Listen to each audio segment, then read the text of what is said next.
Hi అండి, welcome back to SS Telugu audio నవలలు. ఈరోజు మీరు వినబోయే నవల చతుర్ నేత్ర, కొప్పిశెట్టి గారు రచించారు. ఇక నవల్లోకి వెళ్ళిపోదాం. చిక్కటి చీకటిని చీల్చుకుంటూ ఆ మినీ బస్ పాముల మెలికలు తిరిగిన నున్నటి తార్ రోడ్డు మీద ముందుకు దూసుకుపోతోంది. బస్సులో 25 వయసులో ఉన్న అబ్బాయిలు, కొంతమంది అమ్మాయిలు ఉన్నారు. అందరూ అరకు అందాల్ని చూడడానికి ఎక్స్కర్షన్కి బయలుదేరారు. విశాఖపట్నం నుండి బయలుదేరిన డిగ్రీ స్టూడెంట్స్ వారంతా. టైము రాత్రి 10 గంటలయింది. చల్లటి గాలి వేగంగా వీస్తోంది. 2 లెక్చరర్స్ వారి వెంటున్నారు. ఇద్దరిలో హైమావతి వయసు 40 దాటిపోయింది. కానీ 25 వయసులో ఉన్నట్లు కనిపించడానికి నానా తంటాలు పడుతుంది. ఆడపిల్లలతో ఏవో జోక్స్ వేస్తూ నవ్వుతుందావిడ. 2వ లెక్చరర్ ఆనందరావు, 35 ఏళ్లుంటాయి. మితభాషి. ఎప్పుడూ ఏదో విషయాన్ని గురించి చాలా సీరియస్గా ఆలోచించడం అతనికి అలవాటు. మగపిల్లల్లో చాలామంది నిద్రలో జోగుతున్నారు. ఒక శర్మ తప్ప. అతని పూర్తి పేరు శివరామ శర్మ, కానీ అందరూ శర్మ అనే పిలుస్తుంటారు. ఇంకా ఎంత టైం పట్టొచ్చు మేడం? రాధా అనే అమ్మాయి అడిగింది. చూడు రాధా, నీకు తొందర ఎక్కువ అనుకుంటాను. ఆమె కరెక్ట్, నవ్వింది హైమావతి. కాదు మేడం, నిద్ర ముంచుకొస్తోంది, అది అసలు సంగతి, లావణ్యంది అదోలా రాధనే చూస్తూ. హైమావతి నవ్విందే కానీ బదులివ్వలేదు. మరో అరగంట తర్వాత మినీ బస్ అరకు చేరుకుంది. ముందే అక్కడి రైల్వే డిపార్ట్మెంట్ వారితో కన్సల్ట్ చేసి ఉండడం వల్ల గెస్ట్ హౌసులు 2 రెడీ చేయబడ్డాయి. బిలబిలమంటూ అందరూ కిందకి దిగి గబగబా బంగ్లాలోకి చేరిపోయారు. దారిలోనే భోజనాలు కానిచ్చారు. కొంతమంది నిద్ర రాకపోవడంతో బంగ్లా ముందు పచ్చికలో చెతికిలబడ్డారు. కొంతమంది నిద్రకు ఉపక్రమించారు. ఆ పరిసరాలన్నీ బాగా తెలిసిన గైడ్ కోసం ఎంక్వైరీ చేశాడు ఆనందరావు. రంగసాయి అనే రిటైర్డ్ రైల్వే వర్కర్ ఒక అతను తప్ప గైడ్ అంటూ ప్రత్యేకంగా ఎవరూ లేరని చెప్పారు అక్కడి వారు. మగపిల్లలందరూ తమ తమ బ్లాంకెట్స్, పిల్లోసు తీసుకుని బంగ్లా ముందు పచ్చిక మీద నిద్రపోవడానికి ప్రయత్నాలు మొదలుపెట్టారు. నిద్రరాని శివరామ శర్మ ఒంటరిగా బంగ్లా వదిలిపెట్టి చీకట్లో ముందుకు నడిచాడు. ఆ క్షణంలో శర్మని ఎవరూ గమనించలేదు. గమనించుంటే పరిస్థితి మరోలా మారుండేది. కొంత దూరం వెళ్లిన శర్మ ఒంటరిగా ఒక పెద్ద చెట్టు కింద కూర్చున్నాడు.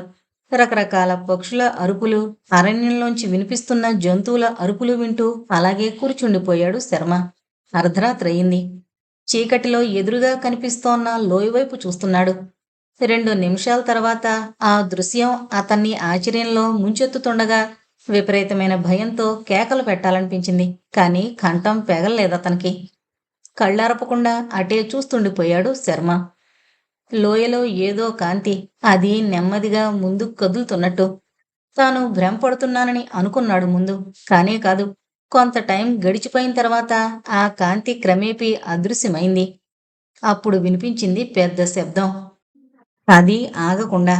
గెస్ట్ హౌస్లున్న ప్రదేశం అక్కడికి కాస్త దూరంగా ఉంది. ఆ శబ్దాలు ఏమైంది శర్మకు అంతుపట్టడం లేదు. స్వతహాగా శర్మ ధైర్యం ఉన్న యువకుడు. కర్ణ కఠోరంగా వినిపించిన శబ్దాలు ఉన్నట్టుండి ఆగిపోయాయి. ఇప్పుడు ఆ లోయలో ఎలాంటి వెలుగు లేదు. శబ్దాలు ఏవీ వినిపించడం లేదు. ఒక్క క్షణకాలం ఆలోచించాడు శర్మ. ఈ విషయం లెక్చరర్ ఆనందరావు గారికి చెప్పాలని బంగ్లా దగ్గరికి బయలుదేరాడు. అలాంటి నిర్ణయం తీసుకోవడమే శర్మ చేసిన పెద్ద పొరపాటు. బంగ్లా వరండాలో ఓ పక్కగా పడుకునున్నాడు ఆనందరావు.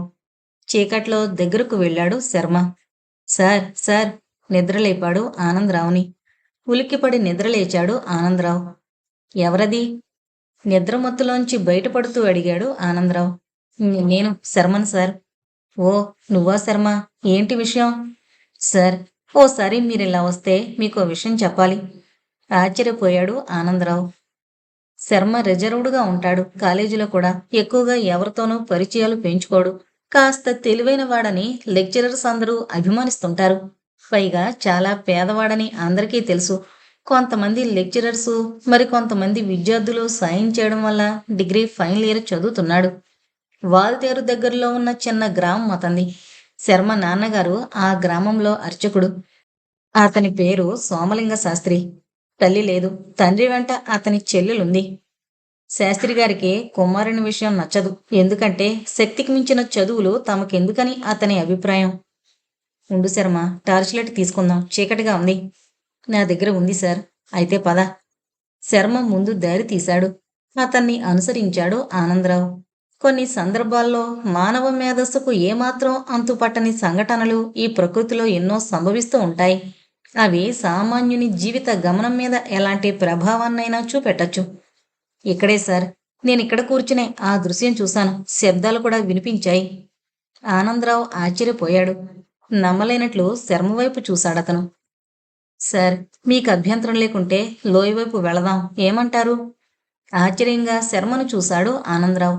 తమకా ప్రాంతం కొత్త, అందులోనూ దట్టమైన అరణ్యంలో ఏ వైపు నుండి ప్రమాదం విరుచుపడుతుందో ఊహించడం కష్టం. ఒక్క నిమిషం ఆలోచించాడు ఆనందరావు. లోయవైపు వెళ్ళొద్దు అని అనడానికి అహం అడ్డుపడింది. పద శర్మ, వెళదాం. ఒక నిర్ణయం అతని ముఖంలో కొత్తగా చోటు చేసుకుంది ఆనందరావులో. ఆ అరణ్యంలో ప్రకృతి అందాలతో పాటు అడుగడుగునా ప్రమాదాలు పొంచుంటాయని అనుభవం ఉన్న వారికి తెలుసు. ఆనందరావు చేతిలో 6 సెల్స్ టార్చ్ లైట్ ఉంది. ఆ చీకట్లో వారు లోయవైపు అడుగులు వేయడం ఎవరూ గమనించలేదు. బంగ్లా లోపల అమ్మాయిలంతా గాఢ నిద్రలో మునుగున్నారు. లోయలోంచి నెమ్మదిగా మొదలైన శబ్దాలు క్రమక్రమంగా పెద్దగా వినిపించసాగాయి. అవే సార్, అవే శబ్దాలు నేను విన్నది. కానీ కళ్ళకేమీ కనిపించడం లేదు, ఓ విధమైన వెలుతురు తప్ప. వెనక నుంచి శర్మ ఉత్సుకతతో చెప్పాడు. లెక్చరర్ ఆనందరావు జవాబివ్వలేదు. అతను కూడా ఆ శబ్దాలు ఏమైంది గ్రహించే ప్రయత్నంలో ఉన్నాడు.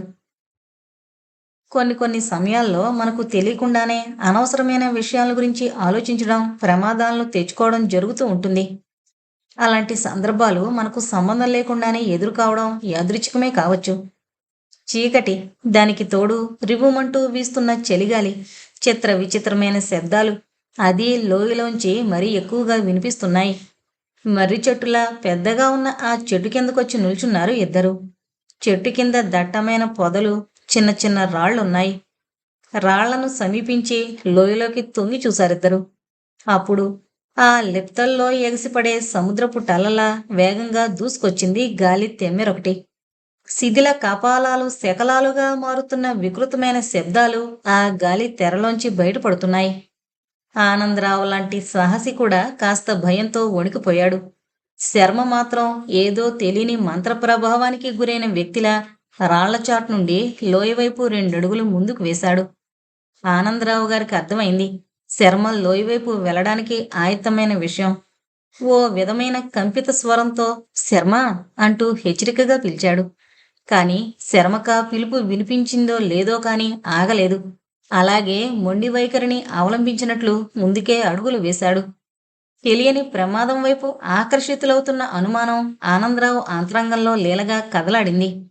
శర్మ ముందుకు వెళుతున్నాడే గాని ముందు చీకటి, పైగా నునుపైన రాళ్ళు, గరుకు నేల, గడ్డి పొదలు. దారి లేక అక్కడ పరిస్థితి చాలా అధ్వాన్నంగా ఉంది. అయినా ఏమాత్రం లెక్క చేసే స్థితిలో లేడు శర్మ. ఓ వద్దు శర్మ, నో, ముందుకెళ్ళొద్దు. కంఠనాళాలు చిట్లిపోయేలా అరవాలనుకున్నాడు ఆనందరావు. కాని అతని ప్రయత్నం ఫలించకముందే ముందు భాగంలో వంగి వంగి అడుగులు వేస్తున్న శర్మ కదలికలు ఆగిపోయాయి. పటపటమంటూ ఏవో జారిపోతున్న శబ్దం. టార్చ్ లైట్ ఫోకస్ చేశాడు ముందుకు ఆనందరావు. బండరాయి మీద ఎత్తునుంచి పొలంలోకి జారినట్లుగా శర్మ లోయలోనికి గడ్డి గుబుర్ల మీదుగా జారిపోతూ టార్చ్ లైట్ వెలుగులో స్పష్టంగా కనిపించాడు. ప్రకంపిత శరీరంతో కంఠం పెగిల్చుకుని అరిచాడు ఆనందరావు బిగ్గరగా, శర్మ అంటూ. అతని అరుపుతో లోయంతా ప్రతిధ్వనులతో నిండిపోయింది. But no response. భయంతో కంపించిపోయాడు ఆనందరావు. సాహసం చేసి లోయవైపు వెళ్ళలేకపోయాడు. దుఃఖం ముంచుకొస్తోంది. శరీరమంతా స్వేదంతో నిండిపోతోంది. అంతటి చలిగాలిలో కూడా అతనికి దాహం వేస్తున్నట్లు గొంతు ఎండుకుపోయింది. వెంటనే వెనక్కి తిరిగిన ఆనందరావు కంగారుగా కంపిత శరీరంతో గెస్ట్ హౌస్ వైపు పరుగులు పెట్టాడు. గెస్ట్ హౌస్ లోపలికి అడుగు పెట్టిన ఆనందరావు పెనవేసుకుపోయిన హైమావతి, రాధలను జుగుప్సగా చూశాడు. అయినా ఆ క్షణంలో అతను అలాంటి దృశ్యాలను పట్టించుకోగల మానసిక స్థితిలో లేడు. అందరినీ నిద్రలేపాడు ఆనందరావు.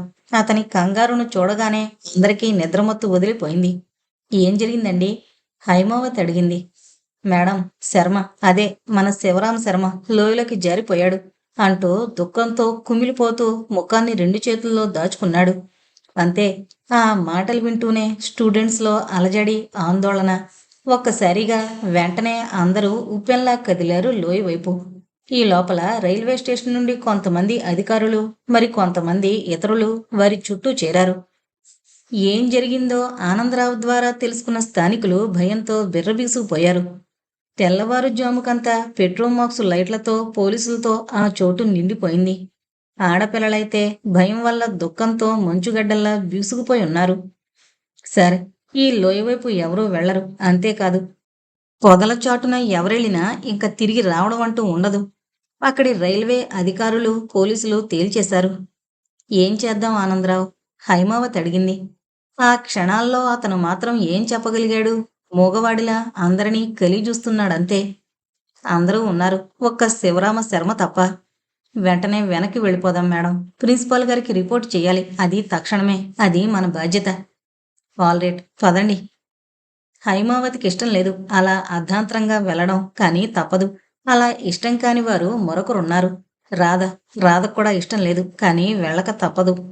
ఉదయం 6 గంటలకు ముందే మినీ బస్ బయలుదేరింది విశాఖపట్నం దిశగా. అందరి హృదయాలు బరువెక్కాయి. బస్సులో ఎవరూ ఏం మాట్లాడడం లేదు. కానీ ఆనందరావు చూపులు మాత్రం చాలా తీక్షణంగా ఉన్నాయి. అతని దృష్టంతా హైమావతి, రాధల మీదనే నిలుచుంది. అసలు ఎక్స్కర్షన్ ప్రోగ్రాం ఫిక్స్ చేసింది ఆవిడే. 2 రోజుల తర్వాత శివరామశర్మ విషయం అతని తండ్రికి తెలియజేయబడింది.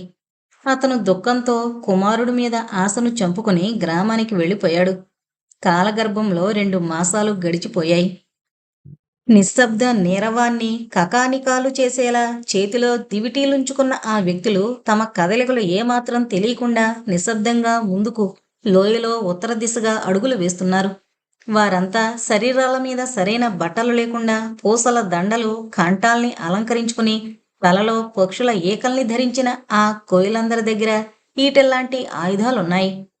వారి వెనక 4 వ్యక్తులు అదో విధమైన వాయిద్యాలను మ్రోగిస్తూ అనుసరిస్తున్నారు. వారంతా ముందుకు వెళుతున్నప్పుడు వారి చేతుల్లోని దివిటీల కాంతి ఒక అగ్నిరేఖ గాల్లో కదులుతున్నట్టుంది. ఇంకా ఎంత దూరం ఉంటుంది? అందరికంటే ముందు వెళుతున్న రుద్రుడు తన వెనకనున్న వారిని ఉద్దేశించి అడిగాడు. మరో కూతవేటు దూరం దొరా. ఇంకా తెలివిలోకి రాలేదా? లేదు దొరా, అన్ని వనమూలికలు ఉపయోగించాం. గగనతలాన్ని చుంబించేంత ఎత్తున్న వృక్షశాఖల కిందుగా ఉన్న సన్నని కాలిబాట మీదుగా ముందుకు వెళ్తున్నారు. మరో పావుగంట తర్వాత అందరూ ఒక పెద్ద పర్వత గుహ ముందుకు చేరుకున్నారు. ఆ గుహ ముందు రాతి బండ మీద తెలివి లేకుండా ఉన్నాడు 2 మాసాల క్రితం లోయలోకి దొర్లిపోయిన శివరామ శర్మ. అతని సమీపంలో ఒక వృద్ధ కోయ స్త్రీ వెదురు బొంగులోని ఆకుపసరను అతని గొంతులోకి జారి విడుస్తోంది. మరో కోయ అతని దవడ ఎముకలను నొక్కిపట్టున్నాడు. తప్పుకోండి, దొరొచ్చాడు, అవతలకి తప్పుకోండి. దివిటీల వెలుగులో కోయల దొర శివరామశర్మను నాడి పరీక్షించాడు.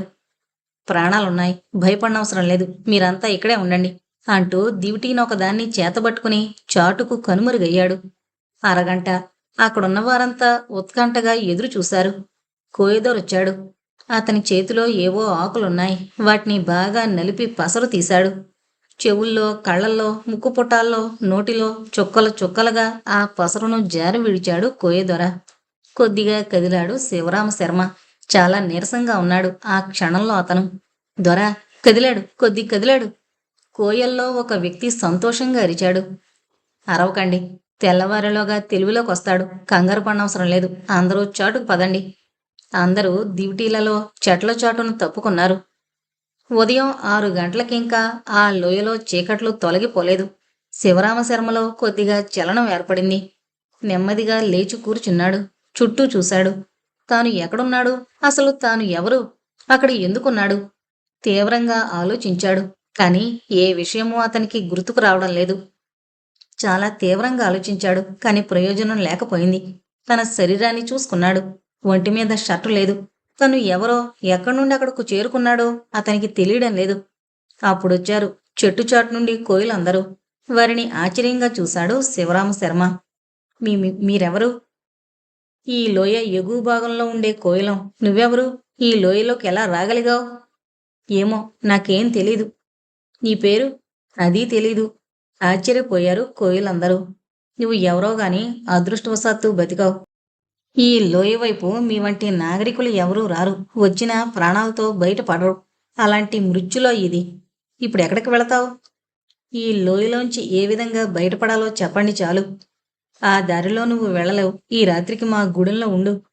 శివరామశర్మను వెంటబెట్టుకుని ఆ గుహ ముందుగా ఎగువ వైపుగా నడిచారు కోయిలందరూ. గుహ ముఖద్వారం తెరిచే ఉంది. కాని చీకటిగా ఉన్న ఆ గుహ అంతర్భాగంలోంచి 2 కళ్ళు వారినందర్నీ తీక్షణంగా గమనిస్తున్నాయి.